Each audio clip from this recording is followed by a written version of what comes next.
And the reason that these followers of Shabtai Tzvi were doing evil was because what? Here's the thing. The Talmud says that the Messiah would come when everybody's good or everybody's bad. There is such a saying in the Talmud. So the Sabbateans said like this: it's impossible for everybody to be good. It's easy to be bad.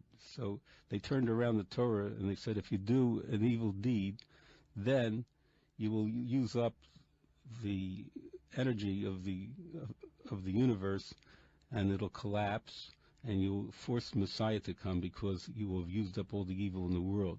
So whenever they engage in an orgy, they would make a bracha, and every day they would figure out a way to do as many sins as possible. Like if you eat chaylev, you're chayav karet. In other words, if you eat fat, according to the Torah, you're to be excommunicated from your people. So they would eat fat that was prohibited, non-kosher fat, from a kosher animal, which is chaylev, which is in that category, like eating blood from a kosher animal. So they would dafka do the opposite. They do the opposite in order to hasten the coming of the Messiah, which is totally ludicrous. These sound like people who were today fodder for all these Davidian, David Koresh cults and all the strangest cults you can find today. Would they be the same type of people? Same type of people, exactly.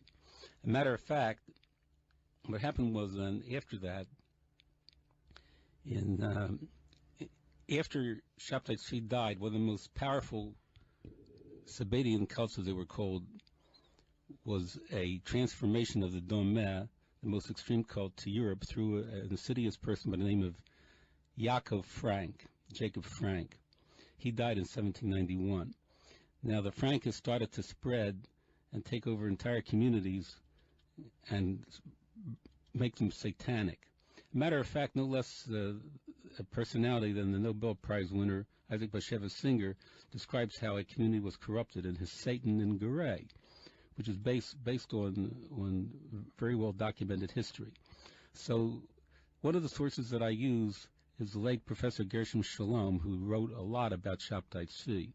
Shabtai Tzvi, the Mystical Messiah, is a very, very thick book in Hebrew and in English. It goes through a lot of things. So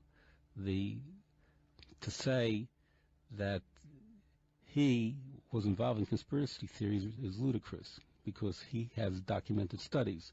There are other professors also, through Gershom Shalom, that were involved with their students at the Hebrew University and are still continuing the Sabbatian studies, as they're called, because of the influence of this insidious group.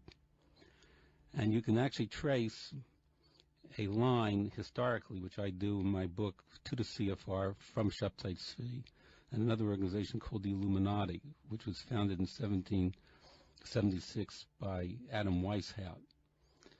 And they were involved also in the French Revolution, which is also well documented.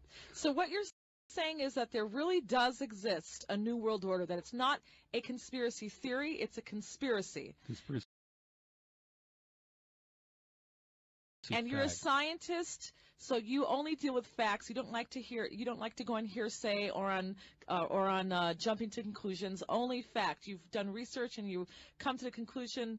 You don't have to come to the conclusion. It's right there in front of you. You've gathered the facts to show that these are conspiracies that are going on in the world. There is indeed people working in a new world order to try to make this, to try to take over the world power. That's what you're saying. Right, and there's so many books on the side of the Jewish philosopher that it'd be very ludicrous to compare it, let's say, to the Protocols of the Elders of Zion, which is fiction.